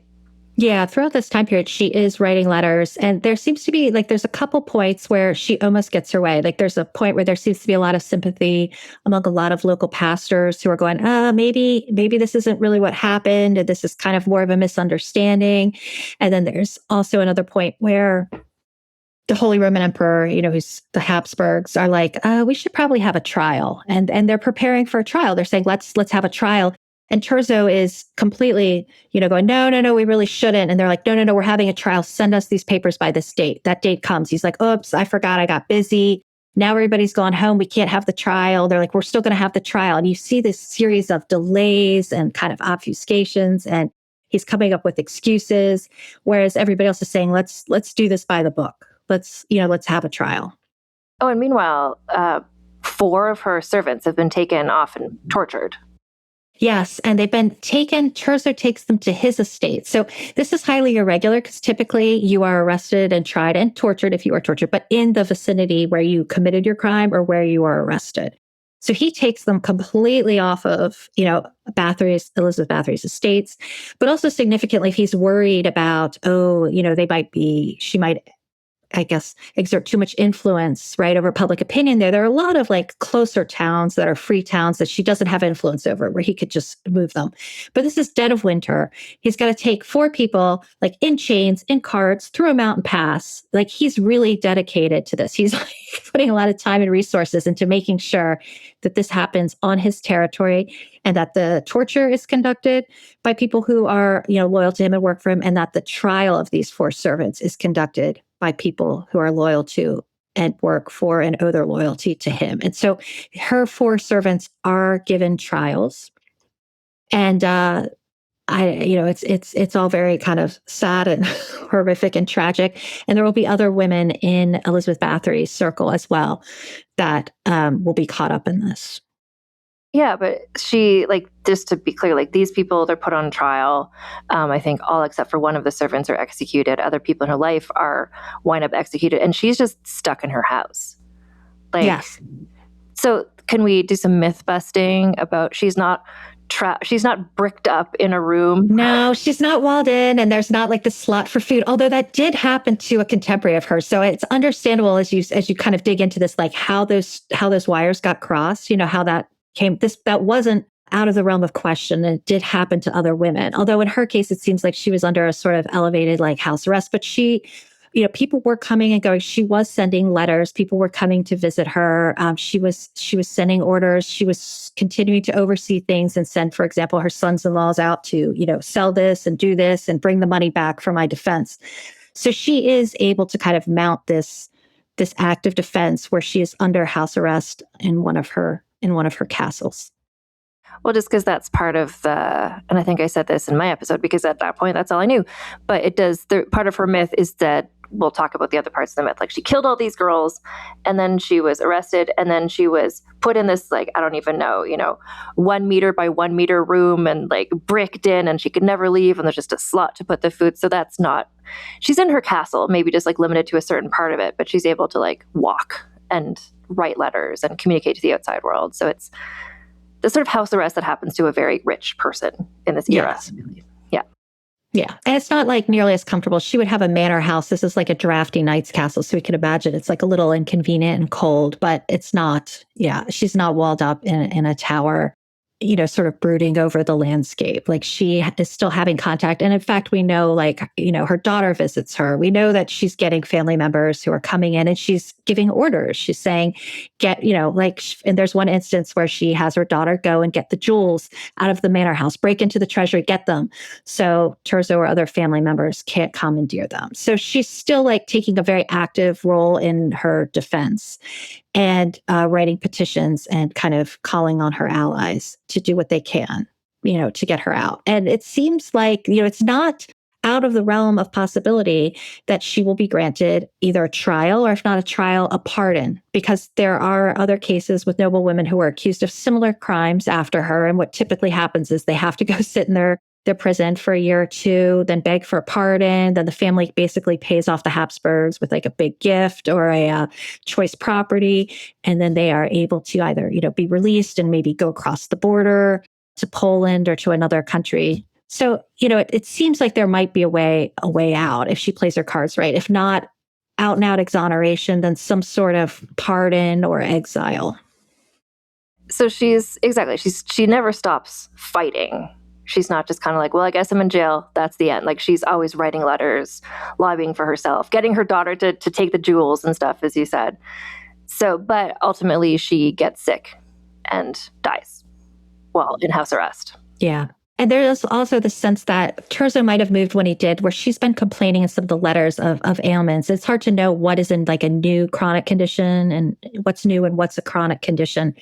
But he may have moved when he did, not just because of, he knew there was a dead girl, but also because there was news that, she wasn't in the best health. And that idea that they could just kind of wait her out. And this is a really interesting thing as well. Like in the book you explain, and so she dies, and then kind of everyone stops talking about it for quite a while. So it's not, which I found really interesting, that it's not like, oh wow, this serial killer, she killed hundreds of girls and now she's dead. It's kind of, okay, let's just not talk about that anymore. There's this really odd silence about it, the same way that there is like after the Salem witch trials or a lot of other things where you could tell people are like, maybe we didn't get that quite right. And the reason why I say it's so especially odd is at this time period, like true crime broadsides are bestsellers. Like people are writing books and printing, these things that are like, look what this horrific person did. And there's all of these things in circulation about these serial killers, right, that are illustrating their crimes. There's even a book in circulation about one of her aunts who was supposedly like a huge slut discussing that. So it's odd that nobody writes a book. There's no broadside. There's no mention of anything that this woman who supposedly killed 650 girls in these very like horrific ways, like it just stops. And I guess, we could say, why is that? Or is it that, the Habsburgs or Terzo had accomplished his purposes and there was she wasn't needed. There wasn't any reason to kind of pursue this case because they had gotten what they wanted, right? Actually, I want to backtrack 1 minute just to explain where we get this 600 number from. Sure. So there's a one of her, this is in I believe it's the third round of testimony after the servants have been tortured as part of their trial, where finally it's the first time that women are actually interviewed, right? Because initially it's just these like men who have never been in the castle who are interviewed. They actually interview some women, and there's a girl named Susanna. She's the only witness in the entire, in the entire case who we don't know a family name. Every other woman is, wife of so-and-so, daughter of so-and-so, some sort of family affiliation so we can track her down. She's just Susanna, the servant girl. And she claims that she has heard, so she says that this is all from hearsay, that another guy, so this is third hand, who works for Elizabeth Bathory, who lives 100 miles away, found this like diary or some sort of account that had listed 650 names, that Elizabeth Bathory had signed it in her own hand. And that's where we get this 650 number from, right? But what's really fascinating is at the exact same time that she makes this accusation, there's another case of a serial killer, German male serial killer. And part of what's in the news and all over the press is this idea that he's keeping a diary where he lists out all of his victims and, has signed the list. And that's part of why he is caught. And so it's really interesting that this kind of presumably illiterate servant girl who's never met this man and never seen this herself has this account that's virtually identical to this other account that's very popular in the press right then about a serial killer who writes down the names of all of his victims. But this is where we get, okay, so like we've gotten to the part of the story. Elizabeth herself is dead, R.I.P. And the legend of her takes off. And the legend, like the Guinness Book of World Records of it all, includes this 600 number, which is just one person who's like, oh, the same as the preacher. It's like, well, I heard, someone told me, don't remember who, that it was 600. It's like, great, that's a fact. Like, let's assume that's true. Like if 600 girls had gone missing and you say a couple times in the book, it's like the population was this. Like if this many people went, it's like this would have been noted, and it's not. Right. And there's also certain time periods when this is supposed to be happening, where they're taking intricate censuses of every household. And so people are going door to door going like, how many people are in your household? And no one's saying, I had a bunch of daughters and they all just, went missing. The other thing to keep in mind is a lot of these accusations aren't just that she's killing these, like, later it became that she was killing these nameless, like, peasant girls because, that way you don't have to find a victim. But initially it was that she was killing and murdering family friends, that there was a conspiracy, not just of her, she was heading it up, but there was a gang of noblewomen, right? Like, who were essentially child trafficking children, a lot of times their own children, to be murdered. And in a lot of ways, it's very similar to like an 80s satanic panic, like the daycare sort of thing, that these people were all doing these like weird blood rituals with these kids, and that she was heading it up, and they, she has these dedicated girl snatchers. But a lot of these accusations were, oh no, she's killing her friends. She's killing, family members. In one case, it was like her own daughter was supposed to be helping her. Other cases, it was, anyone who came to her defense. Was a lot of these noble women who were lower down, but like worked at her court, were also similarly accused. So for a while, there was this idea that there was this huge child trafficking ring. All of these women are involved. And then all of a sudden after she dies, it's like complete silence. No one's worried about the child trafficking murder cult anymore. Well, and also in terms of the sort of like the torturing, quote unquote, of bodies, like you talk about in the book. And I found this so interesting, that some of the things that people did say or they had heard happen coincide with what medical treatments might have been, that the old woman might have been. So if you're watching somebody, for instance, I think you say in the book, like if you pull out a tooth, like a necrotic tooth, and then you cauterize the wound, and if someone doesn't know that like that's going to save the person's life, you're just like, well, that person's putting a red hot thing into the mouth, like that must be torture. So like some of the things that people do say they saw happen at her house are probably just medical interventions they didn't understand. Absolutely. I mean, some of this, like you mentioned this in your first episode, like the ice bathing. They're like, that's what you were supposed to do for plague victims, because one, you have to keep their fever down, right? And that's the only thing we have is like dunk them in a river, ice water, like you've got to get the fever down because we know they'll die if you don't. And the other thing you have to keep in mind is a lot of these diseases, but plague in particular, is very gross because people are shitting themselves constantly. So you're also trying to like keep them clean. So for a lot of people, you're like, yeah, of course, like you're constantly having to bathe them, and you're going to go take people and dunk them in a river. Like you can't keep the bath water going at this volume, right? But other people are like, oh my gosh, you're dunking someone in their clothes in a river, and that's a punishment, or that's a torture, because obviously it's probably not super fun. But, and and like a girl who that's happening to, who's sick, like might scream or be scared of it. So if you see like a girl who's terrified being plunged into the river, you're like, oh wow, that person's punishing them. Like you don't know. Yeah, there's a lot of descriptions too of cupping. I don't know if you've ever had that done. I had it done like recently just for like a little thing on my neck, but where, they're using suction. And they talk about, oh, there's a girl on the ground and she's surrounded with candles and these cups. And they're talking about how you would use the candle, you'd put it in the cup, with the hot and the cold to create a vacuum. And so what they're describing is cupping. It's also begs the question of like the person giving the testimony is an older male. And you're like, why are you spying on a prepubescent naked girl, getting cupping on her abdomen, like to begin with? Like that's a little odd. But even if you are, like, they're seeing it as this is a satanic ritual, where anybody else in the know would say, oh, it sounds like they're not torturing the girl. There was no complaint that the girl was in pain or screaming or anything, but just that this seemed satanic, this seemed suspect because there were candles and they were doing it behind a closed door. Well, and because also I think that it's kind of like the old woman, like this kind of female healer. Like this is exactly the time period where like a lot of witch accusations start happening in other parts of Europe. So I think there's some suspicion of like, what are women doing? What are these secret, like quote unquote rituals that like women are doing this to girls? So it's like these female healers are under suspicion. And so that Absolutely. gets all kind of packaged up in this too. Yeah, I mean, this takes place right at the end of what they call like the Age of Queens. All of these Renaissance queens, ruling in the very beginning of what they call the Great Hunt and, the witchcraft panics. And so this is like that weird time period where we're really scared of women in power. And also we're really freaked out by female healers. And what are we going to do? And in fact, there is a woman close to, Elizabeth Bathory, who is executed for witchcraft, along with right after the servants. So, that is directly tied to like the witchcraft panic that's going to envelop most of this area very soon. And so Elizabeth Bathory, she dies, and then everyone kind of stops talking about it because they don't need to anymore. They don't need to spoil her name because they've got the land and money and stuff they wanted. And then it's like 100 years later, a guy finds the documents of this and he's like, this is great for me in my job as writing travel guides about Hungary.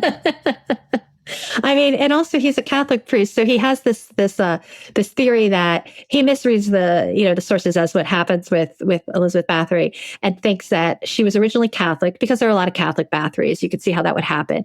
It thinks that she was a Catholic who converted to Protestantism, and look what happened. So this is also his like, look what happens, guys, because we're in the Counter-Reformation at this time period, and there's like this big PR campaign, like you want to stay Catholic because if you don't, like, you're going to go crazy, bad things are going to happen. So this is like the poster child for this. Like, here's this example of this woman who had it all and she left the Catholic faith.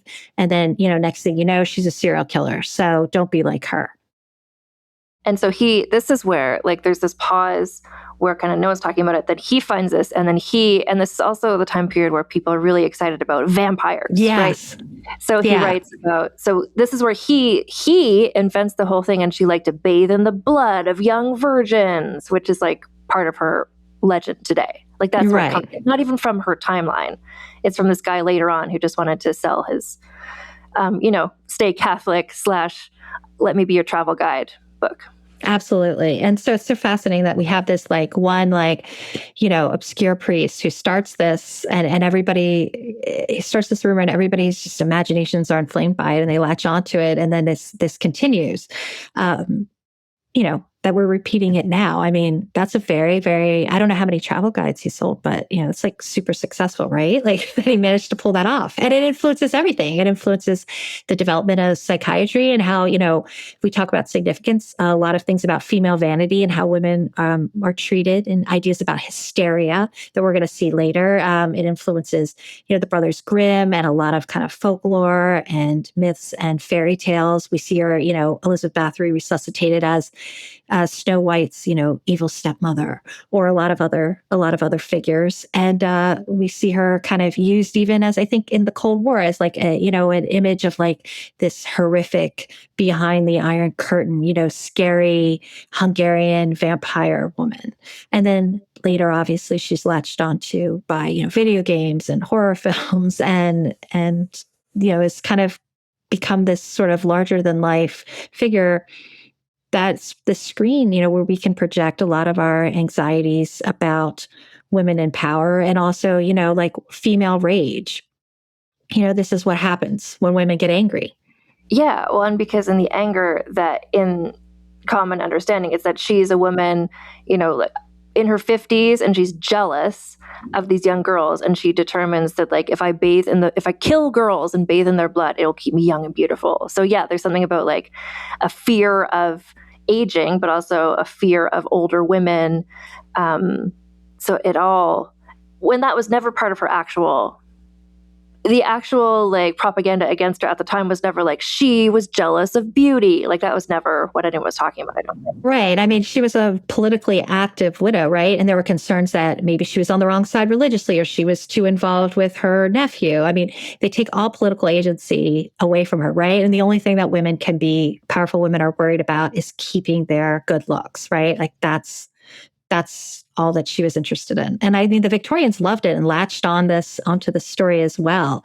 I mean, she wasn't like a powerful female ruler. She was just a woman who was, became crazed because she was fearful she would lose her husband's affections, or she would age and be supplanted. So by someone younger. So strange. Yeah. And so it's the fact it's like, this is what her story was. And then this is what the legend was. And the fact that there's like a clear 100-year period where no one was talking about it, I think really can clearly delineate where the legend started. Like it was this guy, it was this priest in the 1700s who was just like, oh, this is a great story. And so you say I think it's just in the epilogue of your book, like you went on some sort of like spooky tour and they're like, let me tell you about Elizabeth Bathory. And I'm just trying to picture you on that tour at this point. Listening to these legends. It was tough. And I was like, bite your tongue. But I mean, you can go on spooky Elizabeth Bathory tours, or tours that will have a mention of her everywhere from Budapest to Vienna to Bratislava. I mean, they will work her in. And I mean, obviously, everybody's like, ooh, let's make this as salacious and interesting as possible. This is a fun story. But there's this real commitment to people wanting the story to be true, which is kind of what surprised me. I mean, there's like sort of the casual viewer, the people who are like, let's work a mention of this in because it's fun. But there also are people, scholars, historians, kind of fans that really, really, really want there to be a story of a woman who is just as violent, if not more so, than a man, that are really invested in the story or really delight in the story, who like to like illustrate it and make this sort of kind of sexual overtones of this older woman, S&M, like harming younger, and it's always like nubile young women in this version of the story. And I think what we forget is like in the original story and the accusations, these are children. This is an accusation that there's a woman killing and harming children. These are prepubescent girls. These are like 8-year-old, 10-year-old, like little girls. Yeah. Yeah. These are not like a 20-year-old sort of, kind of half naked woman with her bosoms heaving, this is a story about like kind of trafficking and killing children. What you just said about how people are committed to wanting to believe it's true, it really reminds me of the Jack the Ripper story. Yes. Like Hallie Rubenhold wrote her book a few years ago, The Five, where she kind of like debunks the fact that like these were the victims were all quote unquote prostitutes. Like she just explains, here's who these women are and here's how they died and here's who they were. And she got so much backlash for that because there's so many people are really invested in like, who was Jack the Ripper? And like and part of that understanding is like, you have to see these women as less than people, as just kind of like, you can't have fun investigating it if you like see the humanity of these women and what they were doing and what circumstances brought them to this. And like, there's so much in London, like Jack the Ripper tours, like the same way as you're saying about Elizabeth Bathory. It's like there's a whole tourism industry dependent on this. They can't change the narrative now because that's what people want. It's a weird thing. Yeah. The investment in the legend, I think, is something that I was struck by over and over, and that kind of like really puzzled me, and I really kind of struggled with understanding. So just to sort of wrap up our discussion, what I would like to do, and I did do an episode of Elizabeth Bathory ages ago, but I'd love to revisit with you her score in these 4 categories if you have time. Absolutely. We've been talking I always tell people, I'm like, it'll be like an hour. It's never an hour. Don't worry about it. So I have these 4 categories. I'm curious to see, like, if we score her, where she will land versus where her original score was. So the first category is how scandalous was she? And this is how scandalous was she seen in her time and era. And this is tricky because right. Some people, like that pastor, were just like, she's a woman with power and she doesn't respect me, and that's scandalous. Or like, she ate meat on a Friday or whatever. And then there was this trial. But so I don't know, like in her actual time and era, like how scandalous do you think people saw her? 0 to 10. See, this was tough because I was like, obviously, if you bought into it, you'd be like, scandalous. That's like 9 out of 10. But in her time period, I'm thinking this is like more like a 5, right? Or less. And the reason I'm saying that is that she was not known. People don't seem to have believed it, like at least, or any more than they believed it against some of her other contemporaries. So I'm going to go with 5 out of 10. I think 5 kind of balances like how scandalous was she in her life versus, it is kind of scandalous that she was arrested and stuff. And I'm sure there are people who are angry about her being like a woman in power, but I think that's fair. Like, if she did what she actually was accused of doing, that would be much different than. So the next category is scheminess, which is just kind of like how much did she. I feel like just the fact that you're talking about like she was always like taking people to court, or she kind of knew how the system worked, or she knew who to appeal to. Like I feel like she was always there with a plan. Yeah, I say 6 out of 10. And my rationale is not just with the taking people to court, but she's also like deeply involved in a lot of rebellions and sort of like the court intrigue of the time period, going back and forth when her brother was alive. And so she definitely was raised in like a schemy family, just like a Medici woman would have to be pretty savvy. We have evidence that she was, although I don't think she was over the top scheming. I think she would have just been appropriately schemy given her Bathory family background. Appropriately schemy, 6 out of 10 seems fair. The next one is significance. So the significance to both, I would say before the trial, like her significance just like in her involvement in politics and stuff, and then also significance now, just how famous she is. Like if we balance that out, I think that's going to be a pretty high score. Yeah. Where are you coming in on this? Because Where are you coming in on?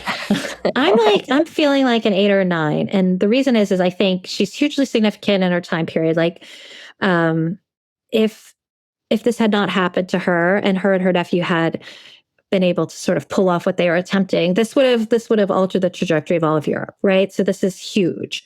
And I also think significance in terms of contemporary impact, in terms of pop culture and her influences on psychiatry and criminology and, things of that nature, I think are huge. I think even people who aren't familiar with her life or legend or her exact name have some vague,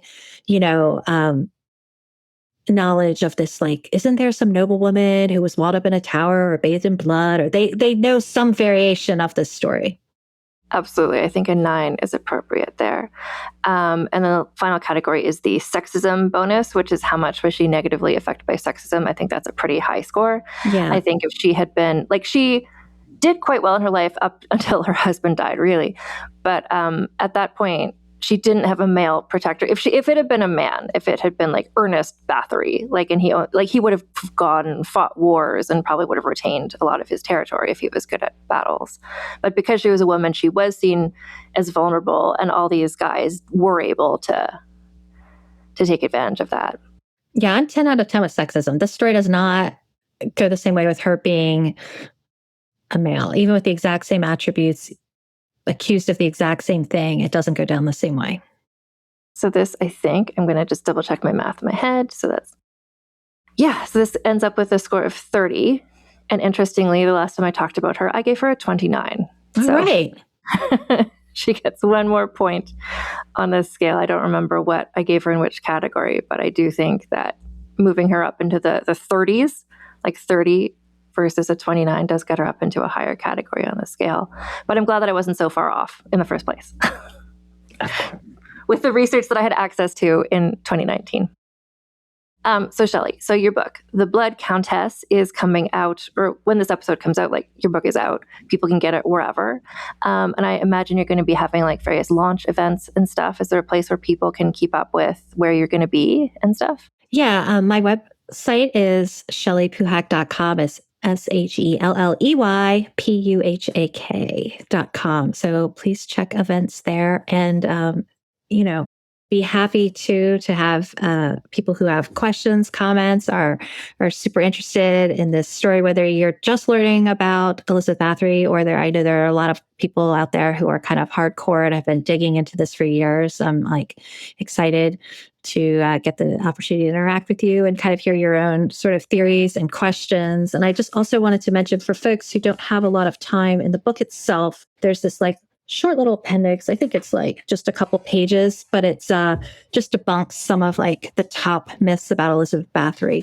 Like, did she have an illegitimate child? Is she connected to Dracula? Did she have epilepsy? Those sorts of things. So if you want like a sort of quick overview, the back of the book, the appendix, is the place to go. Well, I feel like that's where you can go to if you're going to a pub quiz or something and somebody has a question, you could be like, actually, that's not true, and here's the evidence. Just carry the book around with you, basically. Anyway, thank you, Shelley, so much for talking with me about your book. I'm so happy to have this book in the world. I'm glad to have Elizabeth Bathory's story revisited in this like feminist, like investigative, objective sort of way, after it's been so many books based on so many weird rumors for so long. But also, it's just a delight to talk to you as well. Thank you so much for having me back. This was such fun for me too. So again, Shelley's book, it's available now wherever you get your books from. And the title again is The Blood Countess, Murder, Betrayal, and the Making of a Monster, her book about Elizabeth Bathory. I really hope that all the people who read it, it can kind of start like slowly righting the ship of historical knowledge, just so that Elizabeth Bathory, eventually maybe she won't be in Guinness Book of World Records anymore, for instance. Anyway, and Shelley and I think outside of the podcast, I don't think it was part of what we recorded, we're both hoping my book, Rebel of the Regency, about Caroline of Brunswick, is now available. Her book, The Blood Countess, is now available. We're hoping that in some bookstore somewhere, like they're both next to each other, maybe on a shelf of like new books about women's history or something. So hopefully. Anyway, super recommend this book. Everybody should read it. It's a fantastic book. And if you want to get my book, Rebel of the Regency, it's available now. You can get all the information about my book and where to buy it at rebeloftheregency.com. And as well, there's information about some events I have coming up. I'm going to be in Halifax, Nova Scotia on February 19th at the Central Library. And on February 27th, I'll be in Vancouver, British Columbia at Iron Dog Books. And I've got more events on the horizon, so stay tuned for information about all of that. All the information about these events is at rebeloftheregency.com, and just click on events. And if you've got a copy of my book and you want to talk about it with other readers, I've set up a chat for that on Instagram. It should be apparent where that is. I'm posting about it a lot there, but there's an Instagram group chat where you can talk about the book. There's also chat set up in my Patreon, which you can join at patreon.com/AnnFosterWriter. So for all paid members there, you can have a chat there. And then also I've got a Discord that some Patreon members can join, and there's a chat there because I want to have a place where everybody can talk to everybody else about this book, because there's lots to talk about. Anyway, until next time, my friends, keep your pants on and your tits out. Vulgar History is researched, scripted, and hosted by Anne Foster. Editor is Christina Lumagi. Theme music is by the Severn Duo. Regency-era artwork by Karen Moynihan. Social media videos by Magdalena Denson. Transcripts of this podcast are available at vulgarhistory.com by Aveline Malik. You can get early, ad-free episodes of Vulgar History by becoming a paid member of our Patreon at patreon.com/AnneFosterWriter. Vulgar History merchandise is available at vulgarhistory.com/store for Americans and at vulgarhistory.redbubble.com for everyone else. Follow us on social media at Vulgar History Pod. Get in touch with me at vulgarhistorypod@gmail.com. It's tax season, and at LifeLock, we know you're tired of numbers. But here's a big one you need to hear. Billions. That's the amount of money in refunds the IRS has flagged for possible identity fraud. Now here's another big number. 100 million. That's how many data points LifeLock monitors every second. If your identity is stolen, we'll fix it guaranteed. One last big number. Save up to 40% your first year. Visit lifelock.com/podcast for the threats you can't control. Terms apply. Oh, please, not that music. That music gives me nightmares from my childhood. Could we get something a little bit lighter? Some lighter music here. Are you a fan of true crime TV shows? And what about Unsolved Mysteries, the show that jump-started all of our love of true crime? I'm Ellen Marsh. And I'm Joey Taranto. And we host I Think Not, a true crime comedy podcast covering some of the wildest stories from your favorite true crime campy TV shows all the way to Unsolved Mysteries. Baby, you will laugh, you will cry, you'll think about true crime in a whole new way, and you'll also ask yourself, who gave these people mics? New episodes of I Think Not are released every Wednesday with bonus episodes out every Thursday on Patreon. And every Monday, you can listen to our True Crime Rundown, where we go over the top true crime headlines of the week. So come and join us wherever you listen to your podcasts. The world of Sonic the Hedgehog has been thrust into a not-so-dark, not-so-stormy hard-boiled detective story that probably nobody saw coming. Follow Sonic and the intrepid Chaotix Detective Agency as they take on their biggest case yet. This high-flying, action-packed adventure will take them across the world, fighting for every clue they can find. It's one heck of a tale, which is good, because this story might be the only thing that can save their lives. Well, if that's all, I can just dispose of you. Wait, what? All will be revealed in Sonic the Hedgehog presents The Chaotix Case Files. Listen now, wherever you get your podcasts.